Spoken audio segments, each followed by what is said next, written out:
Hello and welcome to the No Balls Podcast. I'm your host Patrick McDonald, with me co-host Sheldon Kaufman. Today is probably our sixth bi-weekly recap. Today it is currently January the 1st. We've gone past the new year today, that was a really weird way to say we've started a new year and we will this year have a new NBA champion. I think a lot of what we're going to be doing today is kind of working towards who we think that might be. We'll also have some storylines to go over, and I won't have a full rookie ladder. I'll talk about a couple of rookies that I want to talk about, and then MVP ladder from Sheldon. What's the first storyline that you have to talk about today, You Sheldon? want to do the trivia question first, Pat? You're 100% correct. Trivia question. All right. So I got some Knicks trivia for you today. I see you wearing the hat. January 1st, 2010. A player came off the bench for the Knicks and scored 41 points. Who is it? Who was that player? And if you already know the player, also name the team. If it's too easy, the player's That too it was easy. against? The team that you all played against that day. So first, the player that came off the bench and dropped 41, and then the team that you guys are playing against. So it was on New Year's Day? Is that what you said? I mean, 2010's Knicks off the bench, I instantly think J.R. Smith. Other than that, like, I can get to Steve Novak. Or wait, this could also be Jeremy Lin, but that doesn't sound correct with the timeline. So I'm gonna go with J.R. Smith just because he continually would do that, and I don't know what team it would have been All right, against. yeah. I thought, okay, so it was not J.R. Smith. It was It Jeremy was Lin actually against the Nate Raptors. Robinson. Oh, okay. January 1st, 2010. He had 41 points off 18 for 24 shooting. So, yeah, I finally stumped you. That was definitely the most difficult one because it's just a random game. Yeah. And Linsanity was 2012. Uh, I so was like, it's the Knicks. He might know it. Maybe he, got it on one of the Knicks flashback pages, I but was. Yeah, that's fair. J.R. Since Smith is a good guess, though. it's like I was 6 years old. I don't know. I don't quite remember that one. Um, yeah, storylines to go forward. I think the most obvious thing to start with, because everybody's talking about it now, is NBA ratings. I think it's really the topic itself has really skyrocketed over the last 2 weeks or so. Ratings have consistently been down. They were really high up on Christmas Day. The Christmas Day games are great, but everybody is talking about these poor ratings. What are some of the early takeaways you have from this? And then we'll also have a little video to react to. Yeah, I would just say at a first glance, problem is definitely just the accessibility of games. There's rarely games on just during the week. I think we get like a couple, like 3 every Tuesday and Thursday night on TNT. And it only highlights big stars. Certain teams don't certain players and certain teams, like the small market teams, aren't getting recognition at all. And quite frankly, it's hard to watch certain games. Whether that be that you have to access it through streaming services or just the fact that the NBA really isn't highlighted that much. I would say another problem definitely could be maybe the style of play that's going on right now. Not a lot of defense, a lot of shooting, not good shooting either. I think, what was it, 75 missed threes from the Bulls and Hawks And twice. That yes, happened twice this twice in the year. same week. The Celtics, one of the best teams in the league, they're shooting, I don't have the numbers in front of me, but an absurd amount of 3-pointers. I think last night they had 35 at the half. Yeah. So, just that, I don't know. And there's just like a lot of blowouts, a lot of non-competitive teams, just teams getting blown out. Yeah, that's just my kind of first thoughts on it. What about you, Pat? What have you seen? Yeah, so we're going to react to a couple of videos talking about it. It's more of just quick 2 minute videos talking about it. Um, I think there's some merit to a lot of the things. Like a lot of people aren't going to want to just watch a ton of threes getting thrown up all the time. Um, but I think a lot of that has to do with, some of the guys covering the game. I think the accessibility things are ridiculous. You cannot watch your hometown team with League Pass, which is ridiculous to me because that's what League Pass should be, is you can watch the entire league. Um, Thankfully, like I don't live in my team's local market, so I can watch basically every Knicks game all year. Most fans can't do that. If they can't watch their own team play, they're not going to watch other games very often.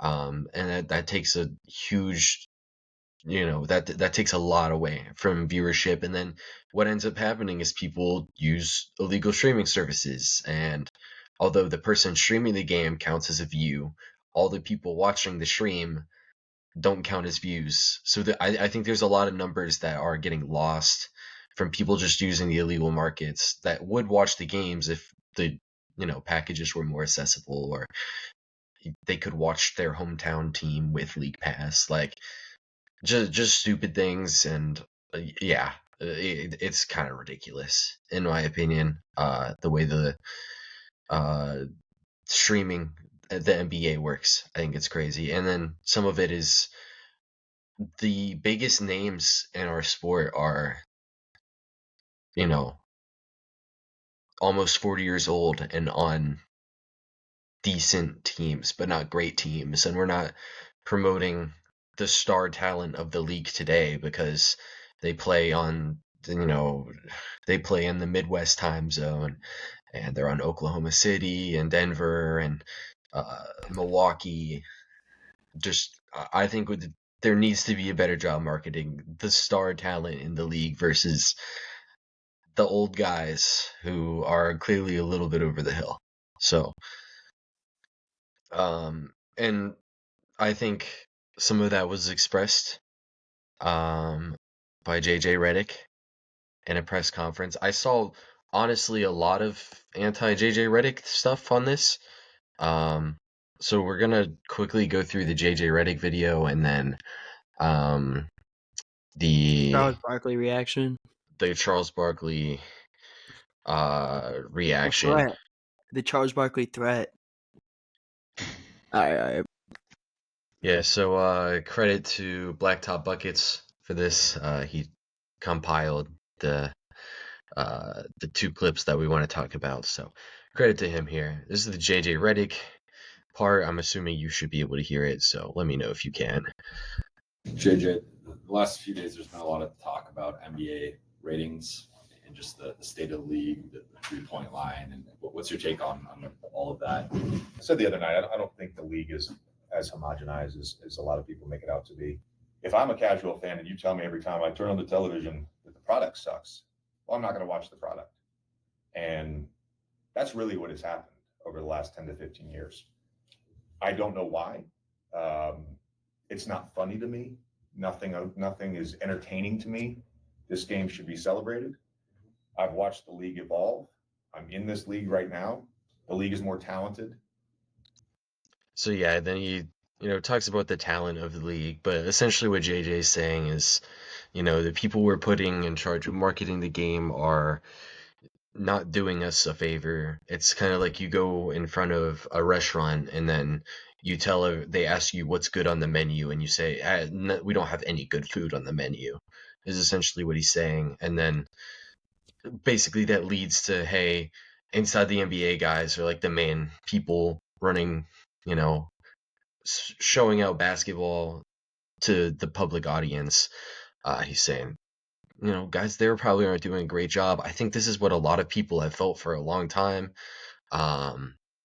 that they don't necessarily do a great job of analyzing the game. They just, as much as I do like them as, entertaining personalities, I don't really like them as sport analysts. And I'm interested in how you feel about this one. Well, yeah, you made a very important term there. Entertaining personalities. that is what the media is going to hire today. We're not going to get any sort of like real hard hitting journalism, analyzations.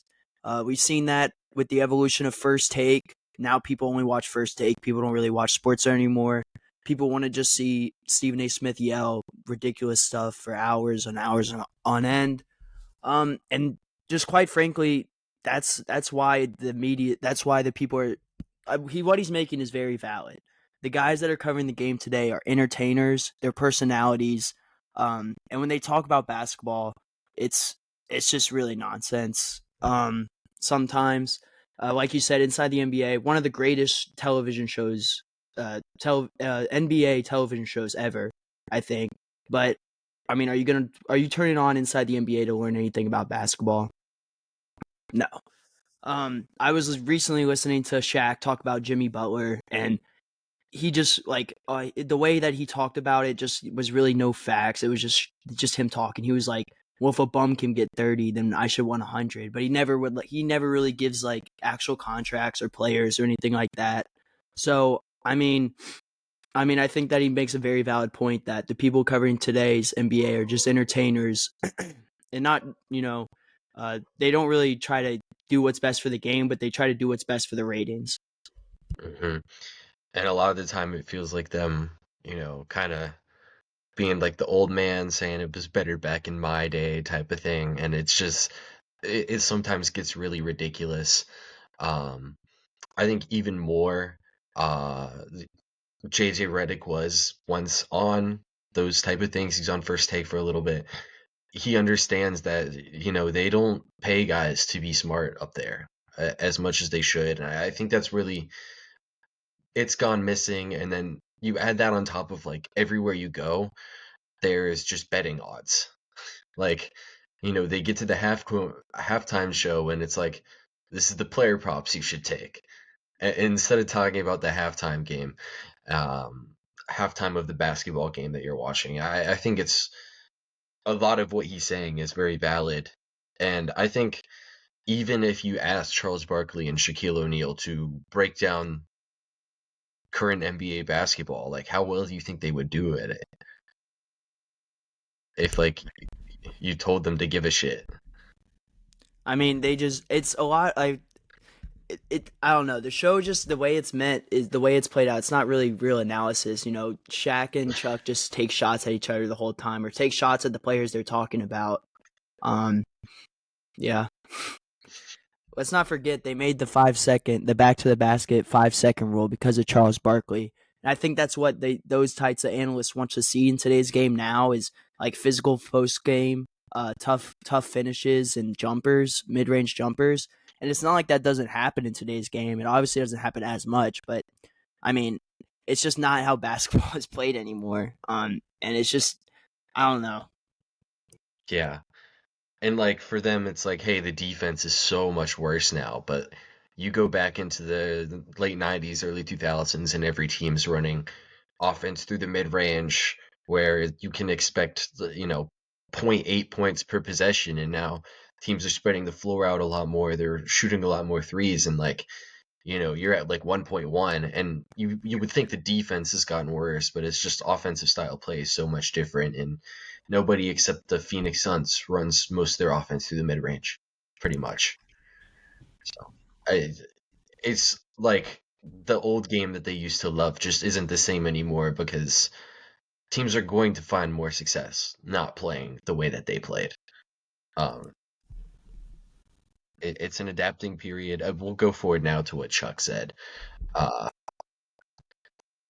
And not just raw talent. The league is more talented and skilled than it was 18 years ago when I was drafted. That's a fact. There are anybody that's willing to step up to the fact that this is an awesome game and we should talk about it and celebrate it in a positive way. Here's Charles Barkley. A three all night calling this Timberwolves. Eddie Johnson, one of my favorite teammates in the world. Yeah, so the fan was basically saying that all Kevin Harlan has to do to call games is say, and here's a three, and here's a three, just repeatedly, because that's all teams do, which I think is a very idiotic way to analyze what modern basketball is, and I think that the people who are commentating on what modern basketball should be able to differentiate between chucking threes and generating good offense that leads to shooting a lot of threes. And this is what Charles Barkley said to that and to JJ Redick. Even though Charles Barkley was never specifically mentioned, this is what he said. The threes. That's no, Ernie. You know what it is? It's Chuck's fault. Why? Well, because some idiot named Jason Monroe said something about then. I heard JJ Redick said something about me. JJ, you better calm down, because when you come for the king, you better not miss. Did he name you specifically, or was he just talking about folks on TV? He said something about we're the reason people ain't watching this crappy product we got. JJ. Yeah, us. Like, we out there. So, like, 20 seconds in, all Charles Barkley has done is called the product crappy and not talk about the game that's on the screen. Like, essentially proving right what JJ Redick is saying. Really ridiculous. I want to hear what you have to say on this, but we can. Yeah. Yeah, I mean, just like you said, he just went and attacked JJ Redick and just name called. Nothing really was of meaning was really said. Yeah, he went and then he went to go on and say that he was going to get JJ Redick fired. Lakers are 5th in the West right now, so although we'll get to them later on in the episode, but yeah. It's kind of ridiculous. That basically does it for this clip. At the end, the guy who uploaded the video says his part on it. Once again, thanks to oh god, Blacktop Buckets for the clips, because it saved us some real time, because I couldn't find the JJ Redick interview anywhere. But yeah, I think it's the ratings are going to be how they are for right now, just because national media will not promote the stars who are not on big teams, is what it feels like. Nikola Jokic needs to be a bigger name than he is. Like, Luka, I feel like, is the biggest name there, but like Dallas has, historically been a decent basketball market. Do you think that maybe the problem could be that some of the players like that are hard to market? Like, because Jokic just really doesn't care about basketball or doesn't really talk to the media. It's kind of hard to market a guy like that. You know what I mean? And then you have Anthony Edwards is just kind of like, he's always very vulgar in his stuff. I don't know. I think another part of it is it could just be kind of hard to market these players. I think some of the Jokic is true, but then like the Jokic doesn't care about basketball stuff, I think is like a direct, like it's the fact that we haven't been said anything else from like one of these major media heads about that is concerning, because the Jokic doesn't care about basketball stuff comes from the fans. It doesn't come from the teams. It doesn't come from the players. It doesn't get addressed from the major markets. All that we say about Jokic is stuff that we say, not that we're hearing from other people. And then like, I think Shai Gilgeous-Alexander might be one of the more marketable players in the league, and I think if he played on the Lakers or the Heat or the Bulls, like, this guy would be a global superstar. And the Thunder already get like a bunch, like their post game interviews and stuff are always going viral, but they're never really talked about on any of the major news, the news market or websites, stuff like that. I think that the modern stars can be marketed a lot more. I think Giannis was kind of getting there, but then they kind of killed him once he got just randomly, like, they just decided not to care about Giannis anymore. And it was after he won the ring, basically. I don't know what really happened there. It's ridiculous. I think we need to, Anthony Edwards can be a global superstar. Shai Gilgeous-Alexander can be a global superstar.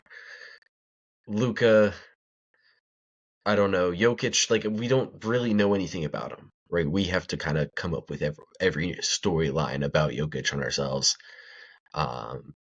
He might be a funny dude. We don't know. He never. We don't get that much out of him. Jimmy Butler, too bad he's not. We're gonna talk about him today.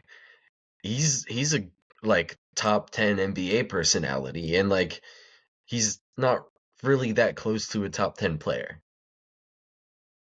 I feel like we can be doing a little bit better, and I feel like Jimmy Butler is also a different situation where he is very easy to market because he's just like very upfront with how he feels about a lot of things, and he's very expressive. But I feel like a lot of other players can be that way.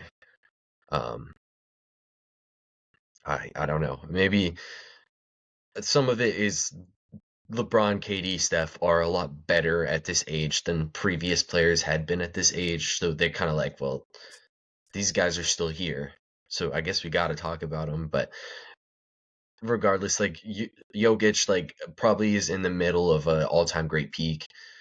We've never got it inside the NBA or like a first take section about Nikola Jokic compared to Shaquille O'Neal or Kareem Abdul-Jabbar. Like we'll get LeBron and Jordan every year. We never get that. Joel Embiid, like as much as a lot of people don't like him, like last season he was having an all-time great season last year before he got hurt. And the couple years before that were like also pretty great seasons. We don't hear enough about the superstars that are in the game. It just sucks. Yeah. Do you have any other ratings things, real quick? No, I think we covered a good little basis. Yeah. I'm not sure how long that segment's gonna be, but I feel like that was the most relevant thing for us to talk about. So I'll let you go first now. What's one of the first couple storylines that you have? Well, we'll talk about a guy that we just talked about, an SGA, and the Thunder are balling right now, Patrick. Oklahoma City is on a 13-game win streak. And a lot of it is thanks to the emergence of big man Isaiah Hardenstein. It's looking like a great signing for them, Patrick. Ever since he's come back, he's averaging 12 rebounds and 12 points a game. And Shai's the front, like, not the front runner for MVP, but he is in the MVP talks. He's definitely on that ladder. 31 points a game, 6 assists, 5 rebounds. His scoring has gone up since Chet has come out. He's definitely picked up the load. Pause. And he's dishing the ball pretty well, as well. So. Yeah, they've been playing ridiculously well since Hartenstein's been back. I think they are 16-1 since Hartenstein has returned, and one of their losses that doesn't count was in the NBA final tournament, in season cup final. But then it's still 16-2. Like they've been ridiculously good. And some of it is that he's such a great fit next to any on-ball driver, like a Shai Gilgeous-Alexander, like a Jalen Brunson. He's such a great screen setter, allows them to run some of the most deadly pick and roll actions possible. And he's just such a great defensive player. I think offensively, they're pretty neutral, whether he's on the floor or off the floor, but defensively, they're elite defense, which is typically a 104 defensive rating. When Hartenstein's off the floor, goes down to 102 when Hartenstein's on the floor. So being able to impact an elite defense and make it better is like ridiculous. And I think the Thunder, in my opinion, are the favorites to win the title. I'll just throw that out there. I think once they are fully healthy, I think they are the team I would pick. And man, their guard should be a global superstar.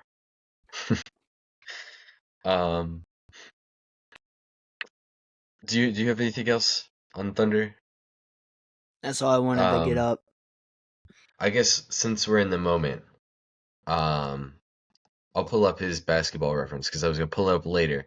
But they have a rookie over there who I don't know necessarily what to make of him, but he is really, interesting to me. AJ Mitchell, he has averaged 6 points on where's the advance? 60% true shooting, which is pretty damn good. He is a very interesting driver of the basketball. His shot, looks pretty good. He's shooting 84% from the free throw line. This was interestingly a guy who we didn't really talk about that much.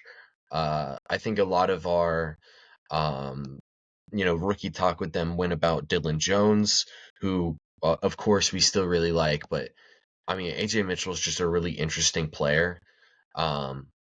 And I don't know how well he necessarily fits next to a Shai Gilgeous-Alexander or a Jalen Williams, because I think there's a lot of overlapping but not as high level skill sets there with AJ Mitchell. But I think like in a superstar trade package, a lot of teams would talk about this guy just for his ability to get to the rim.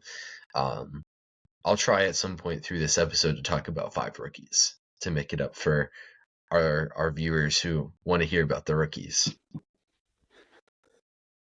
So our next storyline, I guess. Look, we talked about it already. Jimmy Butler, specifically not about his personality, but he last night he officially demanded a trade in a press conference. It seemed like something right out of a 2K14 My Career storyline. Like, it was kind of crazy. Like, you press the bottom option choice and now the Pelicans are calling about you. That's how it felt. How do we feel about Jimmy Butler trades, and how likely do you think it is that he ends up actually getting traded? I don't know, because earlier in the month, I think Pat Riley was pretty firm on saying, he doesn't want them to be traded. He doesn't want to trade, Butler. I mean, he's out there. He's not really playing well because he doesn't want to play well because he wants out of there. I mean, the Heat are 6th in the East. They should trade him, to be honest. I mean, they would get a good return. For Jimmy Butler. Maybe it would help them stay above the 7 seed this season, but I just think that they need to blow it up with Jimmy Butler because he obviously doesn't want to be there at all. He's scored ever since the trade rumors have really been popping up. 0 points, 9 points, 9 points. Like he said, he lost his joy of basketball. He really does not want to play there. Hopefully they trade him before the February 6th deadline. And a couple of teams will definitely be calling about Jimmy Butler for sure. There's no doubt about it. I don't know how expensive he will end up being because his season this year hasn't been the best, but he is known to be a really good performer in the playoffs and when he tries to be one of the better players in the league. So we'll see what happens, but they should definitely trade him for sure and try to get a nice package and then maybe build around Hero and Bam.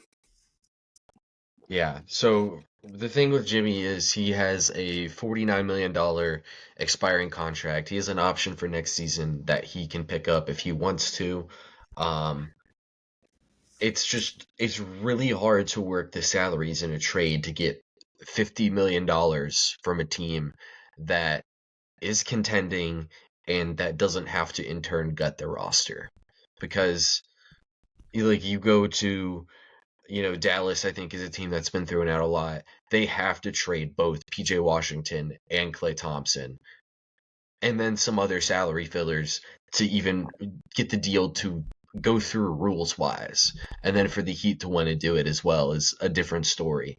Golden State, they have to give up Wiggins and other stuff to even get the contract to go through rules wise. So it's not like you're gonna just be trading for Jimmy Butler. I think the big team that's been floated around that maybe there's some merit to is the Suns, because Bradley Beal and Jimmy Butler match pretty much 1-for-1 contract wise, but Bradley Beal can just veto the trade with his no trade clause. So I don't think that's gonna work either. Then it always circles back to the Nets somehow, since they have the $40 million expiring Ben Simmons contract. But I just don't think Brooklyn is going to push chips in for Jimmy Butler, and Jimmy Butler's going to be like, yeah, send me to Brooklyn. because the other big part of this is Jimmy Butler can just opt out next year and be a free agent. It's just there's gonna be nowhere with cap space. Not only that, he wants an extension. Like next season, he wants an extension. Yeah, So that means what? He's definitely gonna decline it or try to ask for a contract. So not only are you gonna have to take on Jimmy, you're gonna have to pay him next season if you want to keep him. and he's already 35. So I just don't know what that looks like. And Maybe. What do you think about maybe the Nuggets trying to get him with maybe swapping MPJ? yeah, I think the Nuggets are the most probable thing because I don't know how much more they'd have to throw in besides MPJ. They'd have to make it work contract wise. I think Zeke Naji and MPJ would essentially work for 1-for-1, or I guess 2-for-1, and then whatever else the Heat would need. Like there's a good bit of young players on Denver that are like they're young and they have some upside, but none of them are quite good enough for Denver. Um, and I don't know how Jimmy Butler fits in Denver, but like he's better than MPJ, and like the MPJ fit is pretty perfect, but like how much worse would Jimmy Butler be fit wise? Like, Yeah. are we sure he couldn't shoot 40% from three if he's getting super great shot quality from Jokic? Or Mm-hmm. like even when Aaron Gordon's off the floor, which is why Denver's really struggled recently. Jimmy Butler kind of is a similar-ish player to Aaron Gordon on the defensive end of the floor. I think Denver's probably the most likely place to trade for Jimmy Butler, and if it's not Denver, I just don't see another team trading for Jimmy. Yeah. I mean, I could see Denver doing it too. Why not? Dallas? No, Denver. Like I can see them doing it. Oh, okay. Like if I were them, like I think I'm looking at it. It's a valid move. You're kind of you're at a good spot. You have Jokic, like you said. How much worse is Jimmy Butler going to be? And he does provide a little bit more driving than MPJ does, and more passing. So Yeah, I think there's a way to make the offense work with the limited spacing, and I think it takes some pressure off Jamal Murray to be a creator because MPJ is not like a creator of offense. catches and A shoot. he's a shot creator because he could take some difficult shots and make them, but he doesn't create for teammates at all. And Jimmy Butler's really good in that area. So Denver is kind of where the list ends for me. I think Houston's been thrown out there a little bit, but I think they're more eyeing the Phoenix guys. If Phoenix were to fall out of any playoff stuff, or like De'Aaron Fox, which we'll talk about the Kings in a second. So, do you have anything else on Jimmy, real quick? Because I think what's most likely going to happen is he stays around for the rest of the season, and Miami's like a 7 seed, and they try to make a last playoff run. Yeah, I mean, if they do that, I just am so curious to just see the effort that Jimmy will put in, or just what kind of James that he will have on the Heat, especially after that February 6th deadline hits, and if he's not traded, it'd Yeah. be it just I think it would be something to watch, you know. Mm-hmm.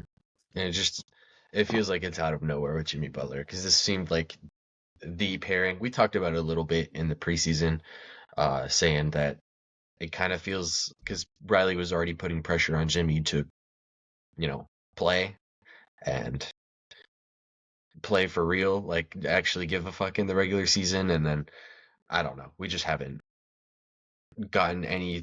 Clearly, they're at a difference with the contract extension. So I don't blame Miami for being in the position that they are. And yeah, do you have another storyline to move towards? Yeah, we could talk about the best team in the East right now, and that's the Cleveland Cavaliers. They're on an 8-game win streak. And just something I wanted to point out is that they're first in offensive rating and sixth in defensive rating. I just thought that was really impressive.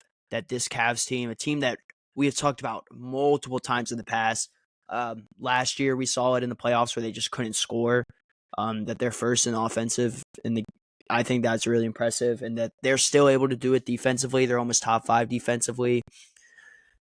This is one of my favorites for the chip in the East for sure. I think they could run with a good bit of the teams in the West as well.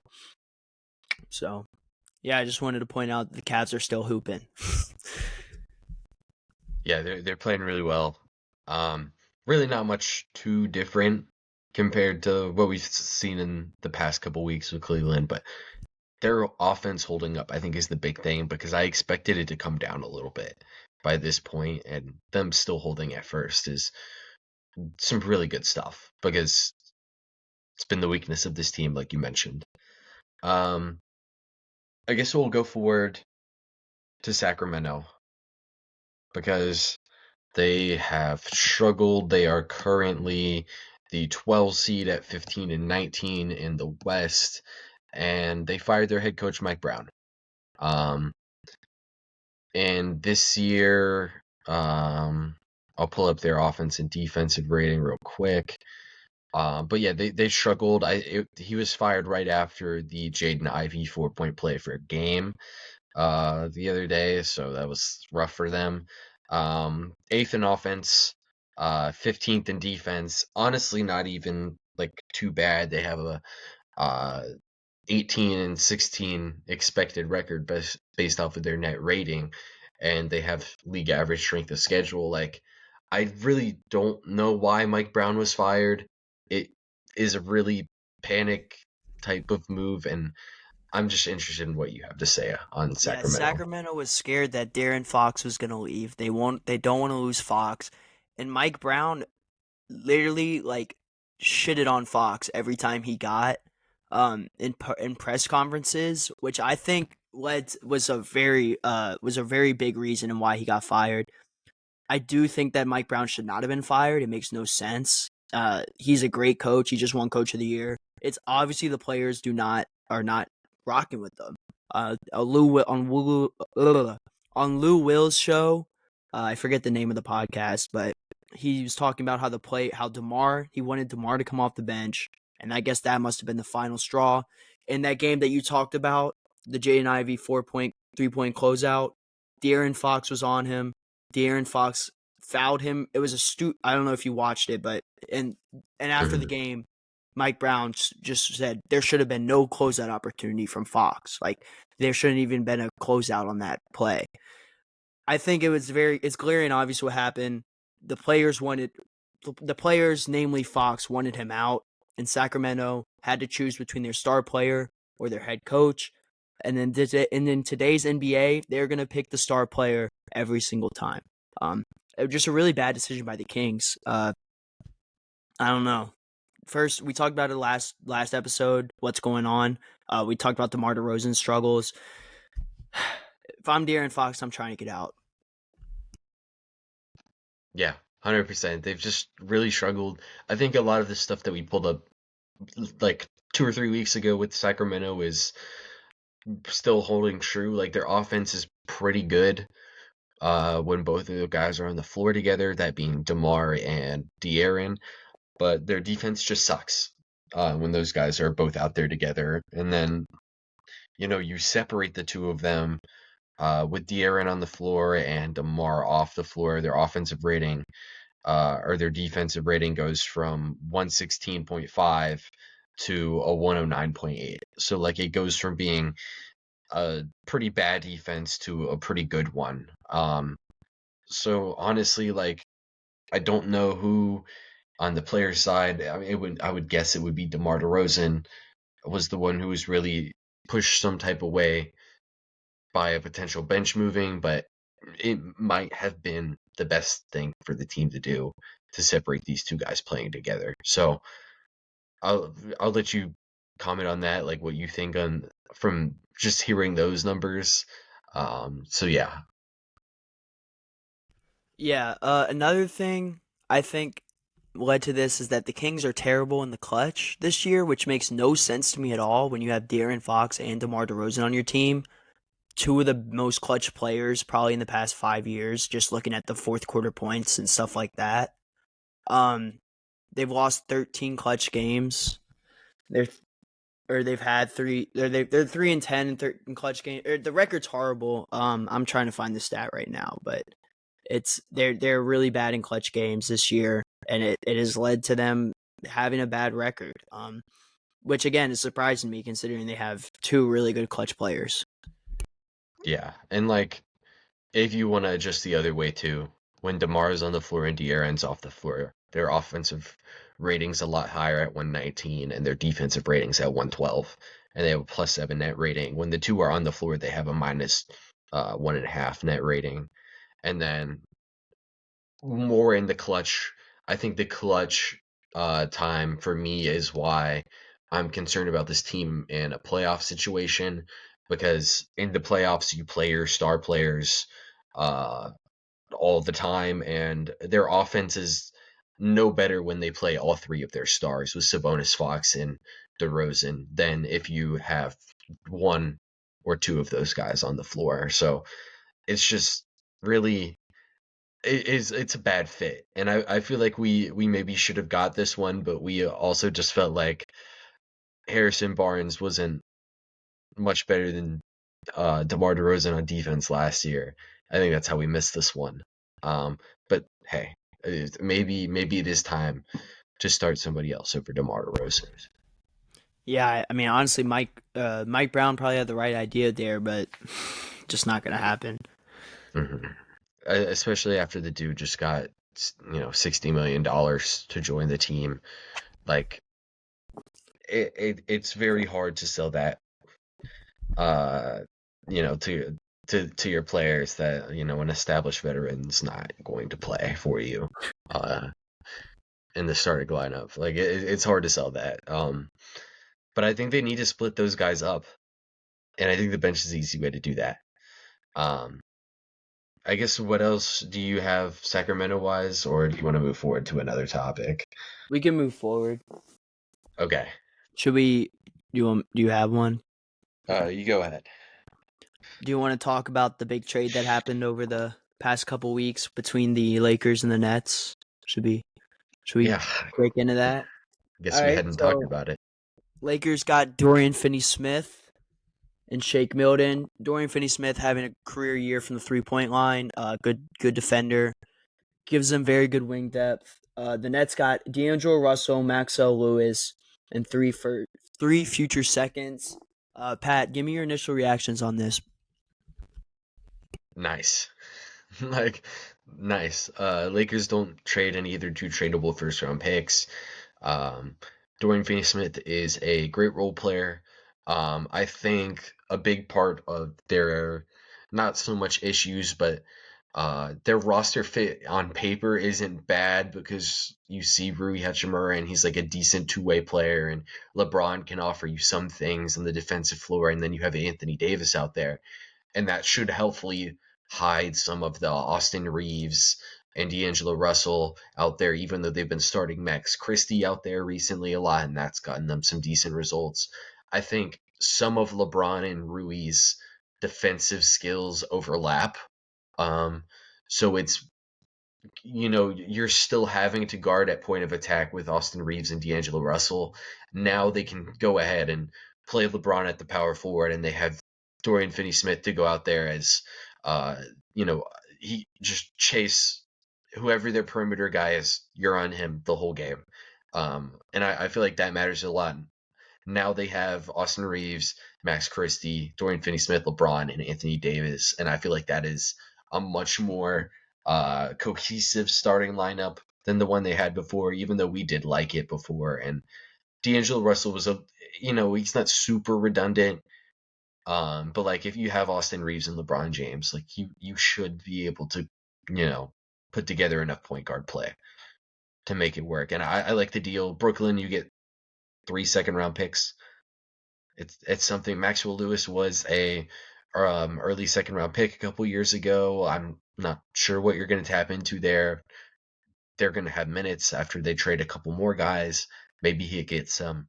And then D'Angelo Russell, like as an expiring guy, they might get something for him at the deadline, because they should be able to trade him.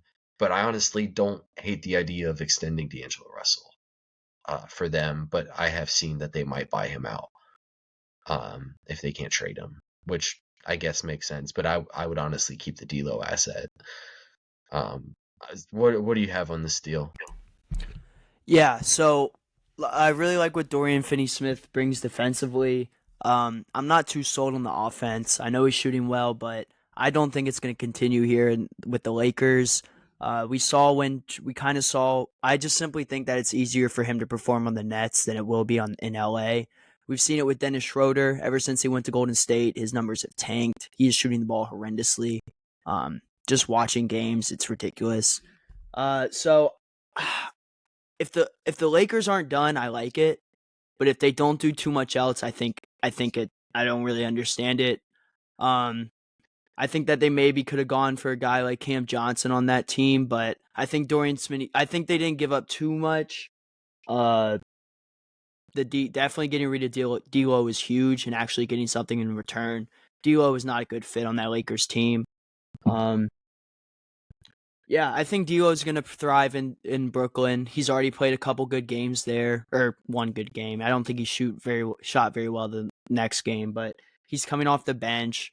Good for the Nets. Like you said, they could extend him or let him go. So I like the Finney Smith. I'm not as high on it as you are. But I do like his defensibility. I'm just not sold on the offense. Yeah. I like the Cam Johnson callback too, because I think Cam Johnson's interesting, but I just think Los Angeles was looking for more of a guy who they can just stamp on point of attack for the whole game versus Cam Johnson, who's more of just a versatile defender who can fit multiple body types. I think Dorian Finney-Smith's a guy who can just he can guard perimeter creators a lot better, and I think that's more what they were looking for. I think they probably shouldn't be done, like you said. Max Christie's a good player. I like him even more if he's coming off the bench and you have somebody else playing the two for you. They still have that Vincent salary that they can ship off somewhere else. He's played horrible. That's $12 million that they can maybe find somebody else to play at the wing for them. I like it for sure. Yeah. Do you have a couple more storylines here, real quick? Yeah, I can. Do you want me to fire off a couple? Yeah, fire off a couple. I got one more team one. Okay. And it's just that the Knicks have been playing really well recently, and are now have kind of jumped into that upper echelon, like title contender type team in the East. Well, I mean they already are that, but I'm talking about like the top 2 seed. They've won 9 in a row, and now they're only 1 game back on the Celtics. So yeah, they've been playing really good basketball, Pat, and I'm sure you're happy about it. Yeah. Defense has been a lot better. Miles Bridges. The announcers always do it, and I get pissed when they do it, and then I go on here and do it. Mikal Bridges has remembered how to shoot a basketball. He's remembered how to play defense. Makes me so happy. I think in the month of December, I think their defensive rating was like 3rd in the league. They've gotten all the way down to either 13th or 14th now, which that's good. If they can, push towards the top 10 a little bit more, that's even better. So I do think there is noticeable difference here, and the team is playing well, for sure. All right, yeah. You want me to give you my fire off storylines now? Yeah, fire them off. All right, so one of the most inconsistent players in the league, Tyrese Halliburton, was the first player in NBA history with 30 plus points, 15 assists, and 5 3-pointers made and no turnovers. I think this is the second time he's done this, which is crazy. He'll do stuff like that and then not score 10 points and get like 6 assists. So Curry had 30 and 10 on 8 on 8 3-pointers. First time in his career he ever made was perfect with that amount of volume. Braun became, I think, the second player since Jordan to score over 30 or 35 at 40 years old. Last night he had 38 against the Trailblazers. He's still doing it.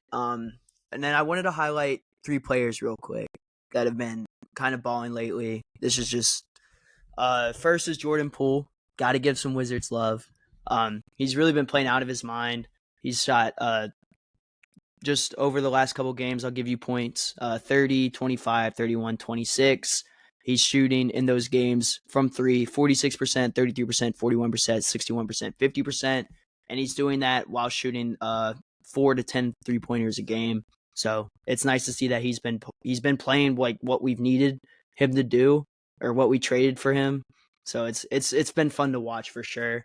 Another guy who's on a terrible team right now, but who has been balling, and that's Trey Murphy. In the absence of Brandon Ingram, Zion Williamson, just a lot of guys. He's came back and been doing really good stuff for them. 34 points, 35 points, 21, 21. He's averaging 20 on the season.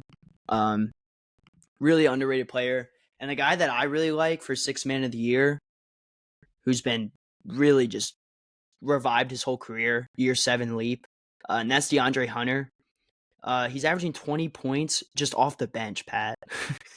Or 18. Yeah, ever since he moved to the bench, he's been averaging 20 points. He's kind of like he went from a trade asset for the Hawks to, I think, a guy they need to keep if they want to make a serious run. But his career revival has really been impressive. I mean, he's, like I said, he's averaging 20. He's been shooting the 3 ball pretty well, and he's playing good defense. This is a Hawks team that you were high on. I was not. I'm sure you love to see this for your prediction. And the Hawks are legit again. We're seeing a early 2020-esque Hawks. It's nice to see. Yeah, for sure. Like, they love them some wings, and they got some really good wings over there in Atlanta. I guess a team that I quickly want to highlight on, Indiana. They've kind of turned their season around. You talked about Halliburton. I think early in the season, I don't know if we touched on it the last time here, but there was a lot of speculation that he's playing through back injury. It kind of looks like he's playing through back injury. They've slowly turned their season around. They're now 17 and 18. They're the 8th seed, 7 and 3 in their last 10. I believe it gets even better when you break it down to December. Just they've slowly started to look better, and I think the big thing with them is prior to the season, I expected them to be, one of the 3 best offenses in the league, potentially the best. My prediction was they were going to be the best, and that's why they were going to be a great regular season team. They hadn't been that. They've now gotten to be the 9th best offense in the league, and if we break it down splits wise, this is not the splits.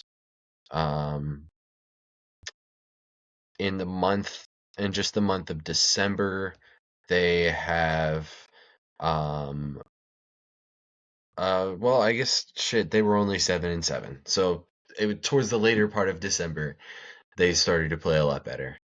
They just make me look stupid. But the interesting part with them is their home road splits. They've been a lot better of a home team and have struggled a lot more on the road. So that's my Indiana thing. I forgot to say 2 more things. So I got 2 more for you, Pat. The NBA is starting to look like the 80s a little bit again. We've had 2 fights in the last 2 weeks, and two pretty decent fights. I'm not a guy that's going to call a fight a good fight if there's no hands being thrown. And that's what we saw with the Suns and Dallas Mavericks. Yusuf Nurkic just slapped Najee Marshall for some reason, and he was the guy that was like getting on Draymond for kicking him or for hitting him in the head, which I thought was kind of funny. But Nurkic took a swing on Najee Marshall, or slapped Najee Marshall, and Najee Marshall threw a legit punch. I think he just missed Nurkic, if I remember correctly. PJ Washington, he hit. Okay. He pieced them. Like, okay, it wasn't I like saw Jokic going on the ground. I saw Nurkic went to the ground like this. I thought it was because PJ Washington shoved him immediately. It was pretty rough. It was good. It made for good highlights, though. It was a really exciting little moment there. And then the next one, we had the Houston Rockets taking on the Miami Heat. And Amin Thompson just crashed out on Tyler Hero and threw him to the ground. I mean, threw him. And then Tyler Hero tried to get up and act like he was all that. He was like, he would not go after Amin Thompson though, and he was trying to get people to hold him back. So I'm gonna call out Tyler Hero. You should have fought him. You can't be getting ragdolled like that. You could have ran up and done something. But they were up, so they did win the game. The Heat did, but I mean, he grabbed him and threw him. Ime Udoka got ejected. The assistant head coach got ejected, or the assistant coach got ejected. Obviously, Amen did, and I think Fred VanVleet for some reason. But it was exciting. Some legit fights. Yeah, that's what I got. Yeah, that was the funniest basketball altercation I've ever seen in a game. Like, it's just like, for those who haven't seen it, like you need to see it. It was hilarious just watching like a big human get slammed. It was crazy. Yeah, so I guess this will get us to the ladders. I guess I have 4 rookies. Just to mention, Jalen Wells, a guy who I want to talk about, really great 3-and-D player from Memphis. With him, like honestly, he was a guy who went under the radar for us because we barely talked about him. I think you mentioned him a little more than me um, in the preseason episode, but he's been starting games for them, shooting 37% from 3 on 5 threes a game. He seems to have enough of the other things. He has a feel to play. He's a 6'7" guy. I think if I was doing a ladder, he would probably be somewhere on the ladder. Jalen Wells has been really good this season, and really a guy who I wish I would have talked about a little bit more to this point of the season, because I mean, Jalen Wells has been really fun to watch. More rookies. I had another guy who I really wanted to talk about. I'm lost. Hold up. Devin Carter's making his Kings debut pretty soon. Yeah, Devin Carter's making his Kings debut. I guess he'll count as one of them for today, because I'm pretty pinched on guys, and I don't want to talk about the guys who I've previously talked about. But Devin Carter's gonna be good. I think if I would have done this like a ladder before the draft, I think Devin Carter would have been a guy who I would have really talked about. Really good two-way player. There's possibility that he can create a little bit on offense, and I think that he will be really good for the Sacramento Kings. I think he will really fit kind of what they need, and maybe he's the guy who slides into the starting lineup for for DeMar DeRozan. There we go. I don't know why I couldn't think of DeMar DeRozan. Yves Missy, guy who I kind of wanted to talk about. We talked about him in the preseason. Not really liking his draft profile. He leads all rookies in rebounds, and I believe block shots as well. He's starting over there in New Orleans. He has very little skill to his game, and that is something that NBA players can get by with when they're 6'11" and really strong. Yeah, 59% true shooting percentage isn't too bad, but it's probably below average for a center with his shot profile. He just misses a ton of really easy putbacks, but he at least gets the putback attempts, and I think that's a thing with Misi. And he's fine on defense. I haven't seen a ton that I specifically like or dislike, and one more guy that I just kind of want to touch on, because I feel like we've uh, talked about a lot of the guys towards the top of the draft, but Alex Sarr, I didn't rank him on the leaders. I'm sure you found some disappointment out of that when I ranked him. Sarr is very good. I'm not sure. I think he had been on like a 5-game streak of making multiple 3-pointers. His shot's getting a lot better.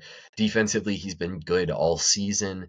And it's a Wizards team that really sucks. But if you just want some context, him and Valanciunas have been, for the most part, splitting minutes besides the very start of the season when they were both starting for a little bit, they've been splitting minutes for basically the whole season, and they have been a lot better with Sarr versus Valanciunas, who is an NBA center for multiple seasons. Yeah, I think that's something of important note. I guess going forward, do you have anything else on some of these younger players that I just mentioned for a little bit of time? I mean, I'll talk about Sarr. I think that his offensive game is just improving immensely, and his playmaking is as well. I seriously see the Wizards trading Valanciunas at this deadline. Maybe I think I've seen the Lakers is one of the big names. I don't really want to trade with the Lakers as a fan, as a Wizards fan, but once Jonas Valanciunas is off the team, Sarr is just going to continue to skyrocket. Like you said, his 3-point shot is getting so much better. He's already a defensive lockdown in the paint. And just his post game is getting better. He's being able to score within the post with footwork, not just put back dunks. It's really great to see as a Wizards fan. He's looking like a legitimate player in the NBA. Something that I was a little worried about pre-draft and as the summer league happened in the first couple games. So it's really nice to see. Yeah, with him right now, my cause of concern is him doing anything in the paint that is a non-dunk. It looks pretty rough. His touch isn't quite there. But I really like the shot and I really like the athleticism. His defense, although sometimes he can get out-muscled, like he's going to build up some strength. And I like him on the defensive end of the floor. He's really agile and his ground recovery is crazy. So I think the profile that the Wizards were drafting with the high draft pick is still 100% there. And I like Alex Sarr for sure. I guess this transitions us to the MVP ladder. All right, so I think we're keeping it pretty similar to the last time we had this discussion. I have Jokic still at number. Oh, Tatum at 5. I think I don't know. I think Tatum was out of it last time. I can't remember. Or it's someone else, or AD got out of it, I think is what happened. Yeah. Yeah, AD got pushed out, so we're keeping Tatum at 5. This might be the same exact list from last time. Doncic is still my 4. Please come back, Doncic. You're hurt right now. We need you back for the NBA's sake. Or 65 games too. Yeah, that's what I'm saying. So he actually might be out pretty soon. SGA is still my 3. He really is threatening the guy at 2 just because he has the Thunder so good. But I'm still giving the slight lean to Giannis, but I think next time we have this debate, this ladder, if SGA continues what he does, it's going to be really hard not to put him there. But I'm going to keep Giannis at 2 for the time being.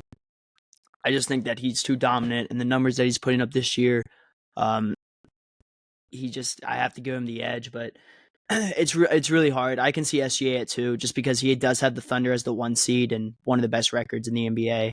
But that's not something I like to take into account half the time. So This early at least. Huh? Yeah. This early at least. Yeah. And at 1 we still have Jokic. He's just the best player right now in the NBA. So. Yeah. But Victor Wembanyama is a guy I really think that soon will be coming into these conversations. I was debating putting him here right now, but I'm going to wait another 2 weeks. But his game is just unreal. He's shooting the ball really well. And even though, it would be interesting to see him, try to score a little more in the post. He still is able to score in the post. It's not like he's shooting threes because he can't score inside. So you have that ability. And the fact that he's averaging near 4 blocks a game is just crazy. One of the best rim protectors in the NBA. I think he's 100 percentile, if I'm not mistaken. Someone can. I probably am mistaken. But I think he's one of the best shot blockers in the NBA. So yeah, I can see. And yeah, so next week it might look a little bit different. Hopefully, we've had the same guys here for a while. Yeah. I had 2 questions One of them was Wemby. You talked about that. I was going to ask about him. We'll skip that. How do you feel? Because we're nearing the hour point of the pod here. So we're kind of in the danger zone where we're just kind of talking about nothing. But I think this is a valid thing for us to talk about, at least at some point. 65 game threshold. How do we feel about it? I mean, I like it just because of the I hate the load management stuff. I'm a big like load management hater. I think it's 65 games is good. Yeah. I Maybe you shorten it a little bit because we have seen like a bunch of stars injured already so far, with like guys that probably were making a case for it, like Franz and Paulo. So I don't know. Do you think that they should ban it completely or shorten it? I think there should be a limitation. I think that there I should be. I think there needs to be limits on winning MVP and making All NBA first team. I think that's where the threshold needs to be, because you get to a point where it's like suddenly we're selecting, guys who are like, do we really want Alperen Şengün on All NBA third team?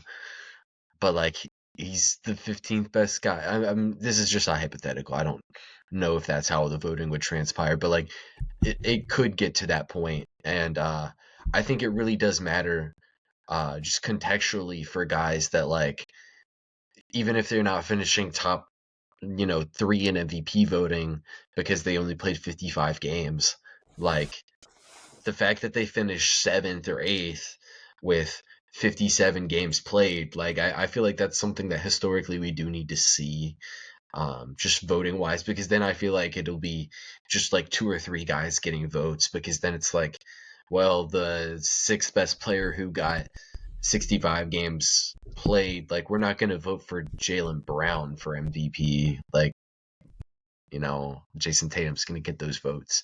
So I think that maybe to win awards you need to play at least 65 games, but I feel like a lot of voting was going to do that anyway. So I feel like it needs to be tweaked a little bit, because Luke is not going to make an All-NBA team this year, and he's not going to get MVP votes this year probably because he's not going to be eligible. So I think it just really sucks.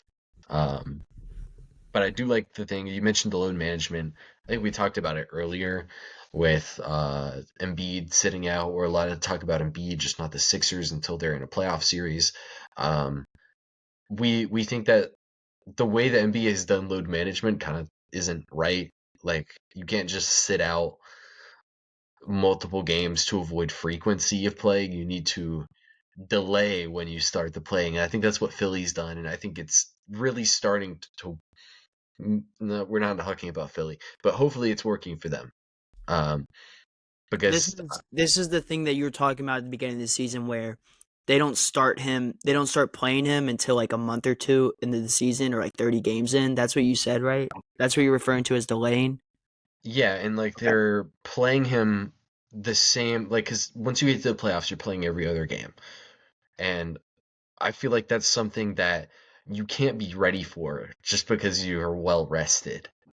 Like there's a certain bit of conditioning that it takes to just being ready to play every other day, that you need to play every other day in the regular season. Like sitting out a game against the Toronto Raptors just because then you'll have 3 days of rest rather than 1 day of rest and then a game and then 1 day of rest, I think doesn't necessarily help you much more than just playing the Raptors game and getting your body conditioned to playing every other game. And what I think they're doing now in Philadelphia is they just push back the start of the season for him. So over the course of a year, there's not as much frequency, but over the past couple months when he's, in relative basketball shape, like he's playing at the frequency that he's going to play at once it comes playoff time, if they are to make a playoff game.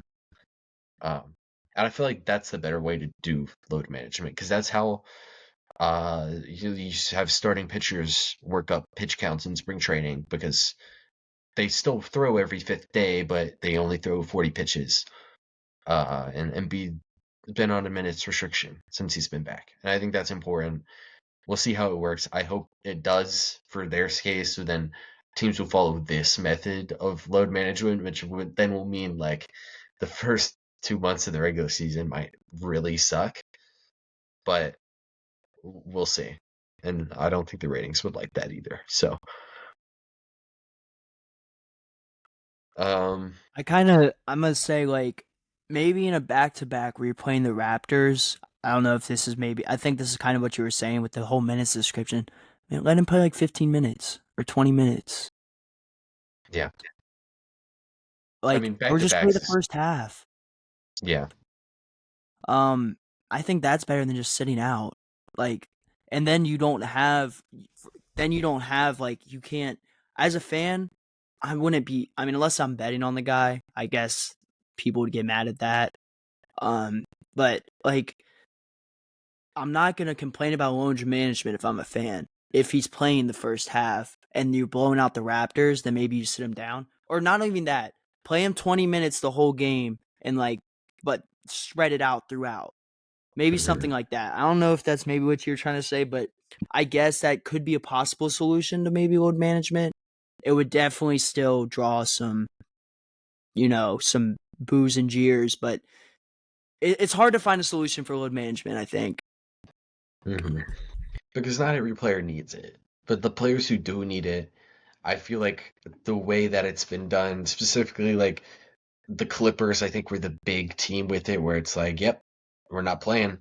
We played the last 5 games in a row. We're not playing today. Like, it just doesn't really make too much sense because you do need to be conditioned to play every other game, every other day, that is. And yeah, that's just my final take on it. We'll see how it plays out. Do you have anything else before we wrap this one up? Nope. All right. Next week's episode, we actually don't have a plan for quite yet. That'll be coming out standard time, Saturday at 4 p.m. We will see you guys then. Should be a fun one, regardless of what we end up picking for it. So we'll see you guys then.